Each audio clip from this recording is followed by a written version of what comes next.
We've packed the Fast Track C600 and C400 with innovative features that will help you maintain the creative flow, get great mixes, and inspire great performances.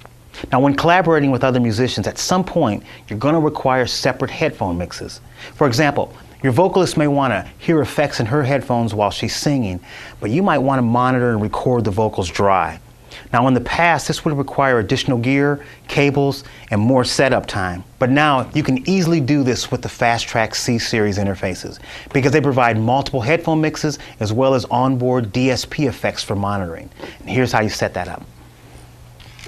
Okay, so now we're listening to the C600 headphone output number 1. Now, to set up your headphone mixes, all you need to do is to go to Hardware,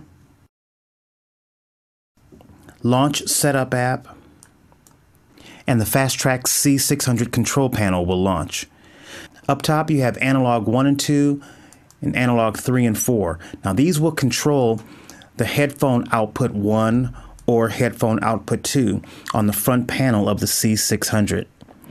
Now, I want you to notice how analog 1 and 2, the faders are grayed out down here. Now, this is because host control is enabled, and you'll see that right here. So in essence, Pro Tools has control over the input switching for anything that has to deal with outputs 1 and 2. So if I mute my mic channel right here, watch the fader.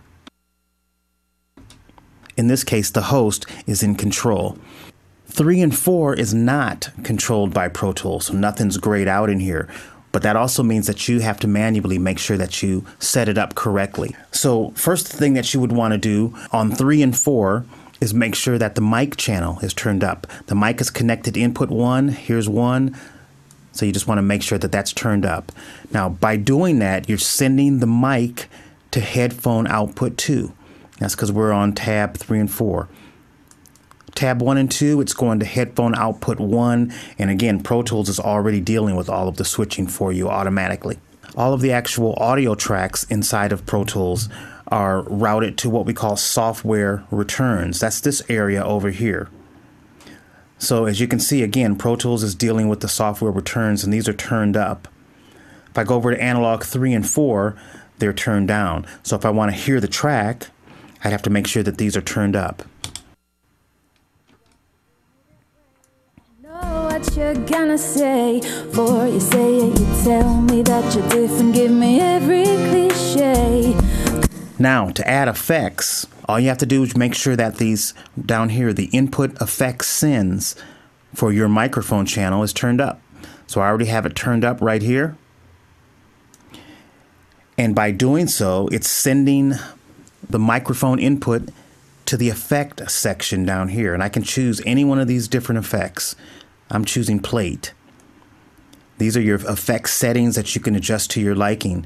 But I'm still not hearing anything. That's because the last thing you have to do is turn on the effects return. You have to return that effect. And you just do that right here. By bringing up this effects return button, now we're hearing a little bit of reverb on our track. I can bring it down or I can adjust it however I want. Now, I don't want to hear reverb out of headphone number 1. Those are my headphones. If you want to apply reverb to headphone 2, go to 3 and 4, and we turn up the effects return for 3 and 4. Now, you can also save your settings so that you can easily recall them just by going to Save As.